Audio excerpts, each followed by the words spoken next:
This is ACEP President-elect Ryan Stanton inviting you to join me at ACEP 26, October 5th through the 8th in Chicago. Your specialty, your people, in one place. Register now at acep.org/ACEP26 and get free access to ACEP anytime. I hope to see you in Chicago.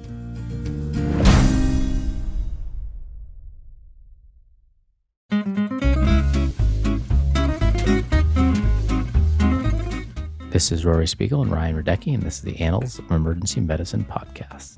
It is June 2026. Ryan, how you doing? It's cold down here. Oh, it is boiling here. It's almost the 250th anniversary up there too. I know. Amazing. They've got like the Fair of America or something like that. We saw cows getting kind of driven into DC the other day, which I thought was interesting. Huh. That sounds like a very Texas thing we'd see for the state fair every year. They'd have a whole procession of cows and horses and things like that down the road. I think that's what they're going for. Well, I mean, that's real America. Yeah, I like we will not be attending it because of the craziness it will be. But cows, horses, sheep, so forth. But in the emergency department. Yeah, I think you have the first article. From this issue of Annals of Emergency, the first article we will talk about is association between emergency department under triage or over triage with timeliness of care and patient outcome. Our lead author is Dana Sachs, and they are at the Kaiser Permanente. And I like the underlying principle here in this. They're trying to tease out the downstream impact of those quote-unquote front door decisions. Are they triage 2, 3, 4? We all know the category assignment results in some initial bias regarding the downstream evaluation for each. But using a blunt research instrument to evaluate a blunt triage instrument, well, that part I'm not quite as sure about. These authors took 5.3 million patient encounters from 21 Kaiser Permanente emergency departments and retrospectively attempted to determine whether a patient was true low acuity and over triaged or true high acuity and under triage. They came up with, by consensus in a previous publication, a set of criteria that would define whether a patient ultimately received the appropriate sets of interventions and resources to match their triage level, and then applied this to their entire cohort, and then compared their retrospective stratification to what happened in the original. And then they tried to see if there were differences in time to provider orders between those correctly triaged and those either under or over triaged. Without going into any of the many weeds here. Suffice to say, yes, but starting with the yes, if a triage 3 or 5, were incorrectly triaged when they ought to have been a triage 1 or 2, this cohort as a whole, across the millions of patients, had an 8-minute average quote-unquote delay to provider orders. And likewise, if a triage 1, 2, or 3 was actually over-triaged and should have been a 4 or 5, they had a 3-minute quote-unquote delay in care as opposed to true low acuity and a 42-minute increased ED length of stay. So, and the key to that impact also it depends on the fact that these EDs use a split flow model where the low acuity patients are processed more quickly in a fast track, whereas an over triage minor complaint might end up waiting a regrettably longer length of time for a higher acuity. But layered on top of these apparent delays, the under triage patients requiring interventions were actually also much less sick. 30% ended up in the ICU instead of 55% of the triage 1s and 2s. So unwrapping the onion that's really obscured by all these categorizations, statistical analysis, I see normal emergency department operations. Sometimes the less sick are under triaged, but triage isn't a prison for life, and clinicians appropriately escalate those who need it. Likewise, with the over triaged, clinicians probably do put them behind those who are more unwell and they are somewhat penalized. But that's also just simply the cost we've decided to assume when we have conservative triage, where the overall goal is primarily sensitivity for serious pathology, not attuned closely to flow. So I'm not sure what to make of this. No one claims ESI is infallible, but it's frequently all that can be done with limited information and rigid structure. And we'll have AI replace it soon enough. Yeah, I mean, I think the key is there's so many assumptions that goes into this that, even if a few of them are off, it's hard to know exactly what to do with the results. But you're right. We've got to choose which patients to see first somehow, right? And generally, we support a system that tends to over triage versus under triage, which they did obviously here with these results. And it's not going to be perfect, but the closer you try to get to perfect, the probably more over triage you create, and then you can't see everyone at the same time, and so you end up with something that works most of the time, but not always. I just don't really love the sort of way they frame it as a delay to care to some extent. It's like, well, they were clearly not as sick as the other 1s and 2s. and they didn't need to be prioritized ahead of those, everybody else. Maybe in the end they got worse. They changed their clinical status after they got triage. There's a whole bunch of stuff going on. This is such a blunt instrument looking retrospectively. And then we know that ESI has a lot of, it's not a perfect instrument either. So I'm just not really sure what to do with this other than, well, like I said, replace it with AI. Yeah. Well, I'm sure we'll be doing that article at some point soon. Sure we will. All right. Our next article is Early Clinical Deterioration Among Emergency Department Boarders. And the lead author is Nicholas Reiser out of Johns Hopkins University in Baltimore. So this is a 6.5-year study at 5 hospitals where they retrospectively looked at fairly important question that I think is becoming more and more pertinent as emergency department boarding becomes more and more prevalent. And that is patients that are admitted to the hospital and end up boarding in the emergency department. Is there an association with decompensation? And is there association with the longer you board in the ED, the more likely you are to decompensate? And so what they did is they looked at adult patients admitted to the medicine or medical subspecialty floor who then boarded in the ED. And they defined this as somewhere between 4 and 48 hours of staying in the ED after the admission order was placed. They chose the 4-hour mark because this is the Joint Commission benchmark for what ED boarding time starts to represent a safety risk. And essentially, they looked at the outcome of clinical deterioration, which they defined as any escalation from floor level care to either IMC or ICU within this 40-hour period. Importantly, they checked whether these escalations happened both in the emergency department and whether the patient actually made it to the floor, just to avoid biasing the analysis and only accounting the events that happened either in the ED or on the floor afterwards. So out of the whole cohort, which is a little over 170,000 patients, the median boarding time was 10.3 hours. 92% of patients in this cohort had boarded longer than the 4-hour benchmark that we described earlier. Overall, 3.6% of these patients ended up decompensating or deteriorating or requiring IMC or ICU admission, and 45% of these happened while they were in the emergency department. The median boarding time for patients who ended up deteriorating was 12.5 hours compared to 10.2 hours for those who didn't. The authors report that every additional hour boarding was associated with a 0.8% increase in overall risk for deterioration. They then kind of broke the deterioration risk down specifically by hours in the emergency department into brackets. And so it turns out patients who are boarding longer, specifically 12 to 16 hours, were almost twice as likely to deteriorate than patients who boarded from 0 to 4 hours. Not surprisingly, patients who deteriorated had a higher 28-day mortality at 13% than patients who didn't deteriorate at 3.9%. Also, not surprisingly, patients who were admitted to the ICU had a higher mortality at 17.5% than patients who were admitted to the IMC at 8.6%. They then went over a whole bunch of other unsurprising factors that predicted deterioration, including elevated lactate, certain complaints, so on and so forth. So there's a number of limitations in the study. Single healthcare system, it's unclear whether you can generalize this to all hospitals. There was no set criteria for escalating someone to the IMC or ICU, so this could have happened differently depending on where you were, depending on the clinician and so forth. They also weren't able to look at things like nursing ratios, staffing, and so forth, which obviously have a large effect on outcomes. But one of the biggest limitations is they were comparing boarding patients who decompensated with boarding patients who didn't decompensate. And obviously the ones that got sick were the ones that are going to have worse outcomes.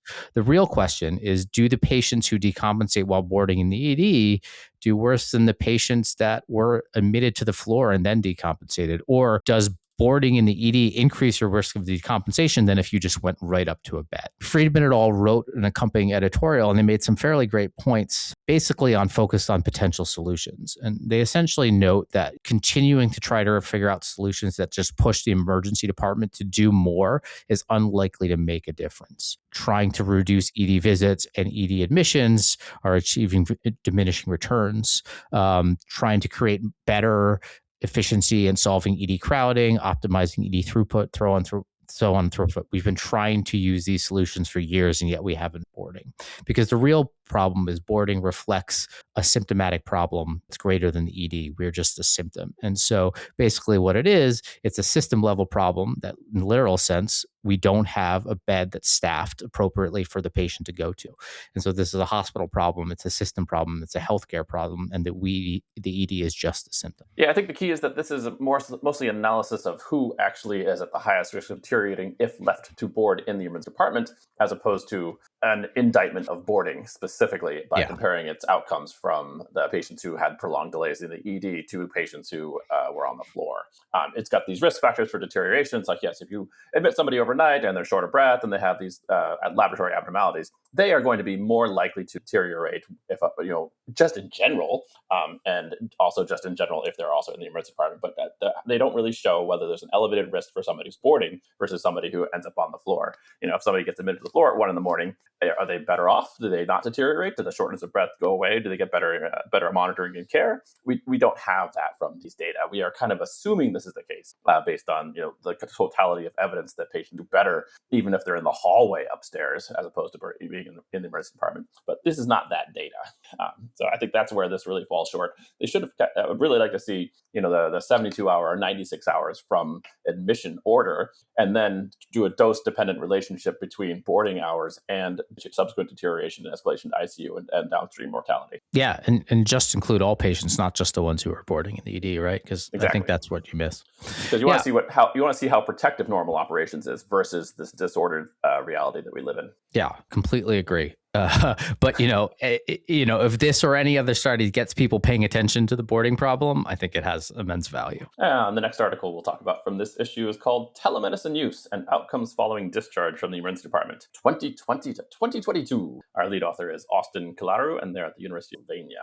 A better title for this paper would probably be, quote unquote, hardly any telemedicine follow-up after discharge from the emergency department. But I digress. Because these authors looked at 147,000 patients with Medicare Advantage and claims data in the Optum Clinformatics Data Mart database between 2020 and 2022. They then looked, using these claims, to determine what sort of follow-up, if any, patients had when discharged from the emergency department, as well as any early rehospitalizations. They especially looked at a handful of diseases of interest, such as heart failure, diabetes, COPD, and asthma. Out of these visits, a mere 3% obtained a telemedicine appointment within 14 days, as compared with 24% who obtained in-person follow-up. And then there were another 5% who were rehospitalized prior to any of that short-term follow-up, which should be immediately obvious before even looking at these data. 2020 to 2022 was a weird time. And when I say 3% obtained telemedicine follow-up, it was much higher than that in 2020 and had basically halved by 2022, with in-person follow-up being restored. One benefit that does have for this analysis, however, is that it somewhat forced folks who might have otherwise been more appropriate for in-person to use virtual care. But the populations are still entirely different between those who had virtual follow-up and in-person follow-up, and this required the authors to make multiple statistical adjustments to try and match their cohorts. So there's a lot of descriptive statistics swimming around in the full text of the article to support their adjustment. Basic gist is they found no difference between telemedicine and in-person visits as far as being protective for subsequent hospitalization. It's a very small slice of data. We're talking like 1 or 2% of self-selected people who used virtual care. A very different. So I hesitate to conclude a whole lot here. And the authors stay appropriately limited and narrow. Telemedicine might, and I would say actually probably does, play a role in follow-up from hospitalization. But these data are a long way from selecting who would obtain the same protective benefit, which patients need telemedicine follow-up or could use telemedicine follow-up, and how it's best delivered and the timeliness of that care. Yeah. I mean, I think this just shows we're not really doing it very well. So I was like, this is what the better title would be. It's like, hardly anybody does it. Yeah. And that limits the conclusions you can draw from it. Exactly. All right. Our next article is nonoperative treatment for appendicitis and implications for emergency department management, a narrative review. So for over 100 years, appendicitis was treated as a surgical emergency. Essentially, patients would come to the emergency department with signs and symptoms consistent with appendicitis, and at some point they would go to have this surgically resected. But over the last few years, there's been a number of randomized controlled trials that are comparing mild appendicitis treated with antibiotics alone to those that actually had surgery. And essentially what this review is looking at the far large trials comparing antibiotics and observation to urgent appendectomy for uncomplicated appendicitis. And these 4 trials were the APAC trial out of Finland in 2015, the pediatric MPSC trial in 2020, the CODA trial in 2020, and the newer pediatric API trial that was just published this year. And overall, this was a little over 2,000 adults and 2,000 children, which are randomized into antibiotics alone versus a standard surgical treatment. The results were fairly consistent among all the trials, which is essentially about 90% of patients assigned to the antibiotic group responded initially with faster pain resolution, less disability than the surgical group, and similar rates of serious complications. And then over the following year, roughly about 1/3 of those patients ended up needing an appendectomy, whereas obviously in the surgical group, 100% did. So the most part, there's a large portion of patients that treating them with antibiotics alone will be able to avoid surgery altogether. One of the big kind of sticking points that this article discusses is the patients with the appendolith group, right? And so these are the patients with a small calcified piece of stool at the end of the appendix. And there's a lot of controversy whether these patients can get antibiotic alone treatment. Now, the CODA trial included these patients, but what it does state where these patients had worse outcomes overall than the overall group of patients who got randomized to antibiotics alone. But the author here is pointing out that there are some real methodological issues. Essentially, these were open label trials, and the surgeons were able to decide when to go to the OR and when not. They knew the CT findings of all their patients, and so the thought is there was a lower threshold to operate on them. There was also an inconsistency on how missed ruptures were counted. It was essentially attributed as a complication in the antibiotic group, but if you went to the OR in the surgical group and when you opened, you had a ruptured appy, they didn't count it as a surgical complication. So the appendictis data may look a little worse than it actually is. They also discuss about in most of these studies, these patients were admitted to the hospital for observation. And the one unique study, the CODA trial, allowed patients to be discharged from the emergency department after they received antibiotics in the ED, they were able to eat and their pain was controlled. They could be discharged on PO antibiotics. And what they note is that those patients ended up actually having fewer appendectomies, less disability than the patients in the other trials who ended up being admitted to the hospital, meaning maybe if you admit people to the hospital and you're keeping an eye on them pretty closely, and you're a surgeon, you're more likely to then take them to the OR than if they're going home and getting follow-up a few days later. There's a small section on cancer risk in the argument that, the patients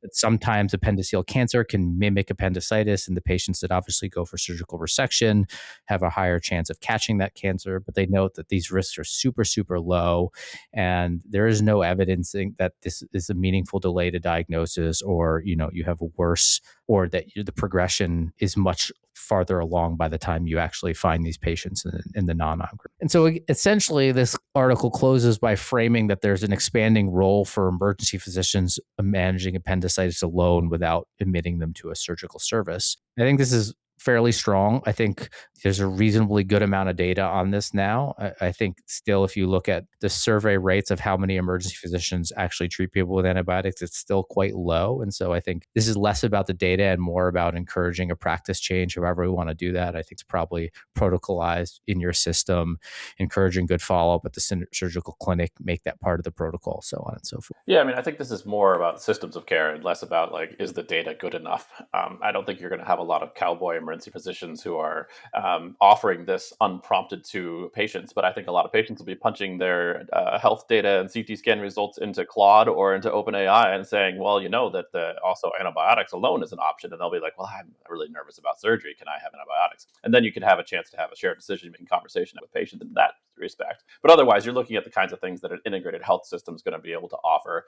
I feel like most surgeons will happily take an appendix out every day and take that's the paycheck for them. Whereas an emergency physician sending a patient home with appendicitis for antibiotics is just 100% risk with no extra incentive. But in an integrated healthcare system and a public healthcare system around the world, there's a totally different set of incentive structures to actually try and thread the needle between those who really need the appendix out today and the ones who can safely be discharged and potentially have recurrence a few years down the road. So I think this is a totally reasonable sort of pathway that they've demonstrated here. It's just a matter of where you can actually feasibly apply it. Yeah, even I think in our profit-based system, you could make this work. You just have to give emergency physicians the support in the system that allows it to do so, right? The patients come to the ED, they have the appropriate CT scan, they're tolerating PO, you can get them follow-up in the surgical clinic within a few days, and you have good discharge instructions, and that's protocolized into what you do in your system. I think a lot of people would adopt that. Yeah. I can't say it. I wouldn't say it can't happen. It'll be a slow cultural process. It's been 100 years. People taking appendixes out. Most people, they grew up in an age where when they're friends in elementary school had appendicitis, their appendix got taken out, and so that when they're kids or they're whatever it is, they're as young adults, they're expecting to get their appendix taken out. That's just like the brain space they live in. So it's not just physicians changing their approach, but it's also changing sort of the idea within the American population that appendicitis can be just another infection in your stomach. Last article we'll cover from this issue is called "Emergence of Medetomidine in the Illicit Drug Supply: Implications for Emergency Care and Withdrawal Management." Our lead author here is Michael Lynch, and our institution is University of Pittsburgh. Well, if you spend a lot of time thinking about chirality and enantiomers when hearing the title of this article, you're right on track. Medetomidine is, in fact, a racemic mixture of levomedetomidine and our favorite sedative in the emergency department, dexmedetomidine, with dexmedetomidine being the more active. So this article, noting that there are more cases of medetomidine toxicity being associated with illicit fentanyl products, undertakes a review of the management of alpha-2 agonist overdose. There's a lovely little review in here describing the history of similar adulterants in the nation's drug supply, along with a short pharmacologic review.